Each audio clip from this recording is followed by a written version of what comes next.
Hi there, Jack here. I thought it might be interesting to show you a bit of the making process behind the models in Judero. Everything in the game is from a real tactile object. I often feel a bit distant from the art in video games because it's not immediately clear how they were made, and sometimes I feel that the humanity is kept at arm's length. Not everyone knows what a normal map is, or UV mapping, but most people have squished some clay. It starts with modelling clay.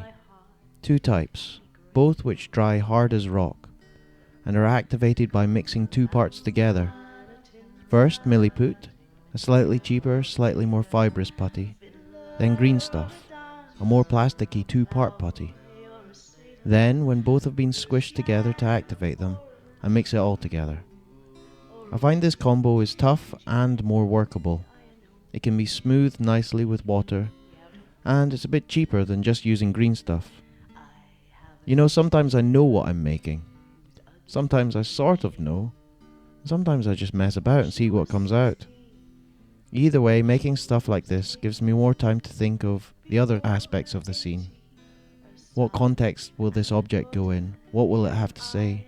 What kind of music will go along with it? I paint the model using acrylic paints because it dries quickly. I prime the models with an airbrush, then slap on paint, building up layers of highlights. The most important part of the painting is to have a lot of contrast to make the models clear in the game. It's a bit like theatre makeup in this regard. Once the model is all painted and dry, it's time to animate.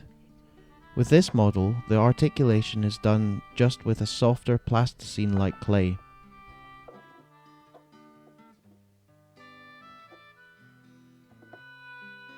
I take lots of photos, moving the model very slightly at a time on a blue, black or green background, which can be cut out in the computer.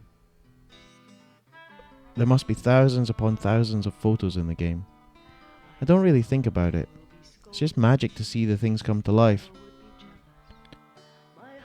Once the photos are cut out, they're put into the game as billboarded sprites.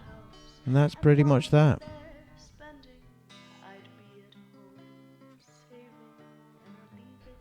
My studio is a humble affair. I have a wet table for all my models and messy makings. I share my studio with a guy who's never here. I don't know exactly what he does, but he has sacks and sacks and sacks of corn husks. Everything is made on a shoestring, and it might be a bit rudimentary to some, but I think it's awesome. It means things get made. My blue screen, for example, is just a bit of wood I painted blue and some blue bits of paper.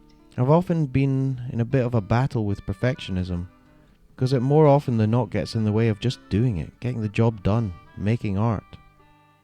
Everything is a tactile, real object in the game.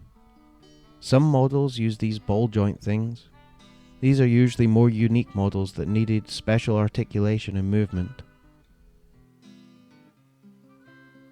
A good deal of the characters are simply bastardized action figures I picked up in charity shops. I give them new clothes and new faces, and job's a good 'un.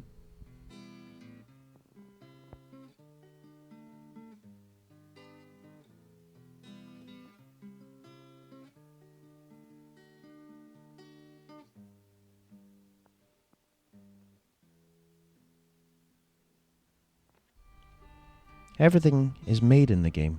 All the scenery, even the ground textures and VFX are made. I have drawers and drawers and drawers of joyful little oddities I either made or repurposed. It's truly been a joy to make it.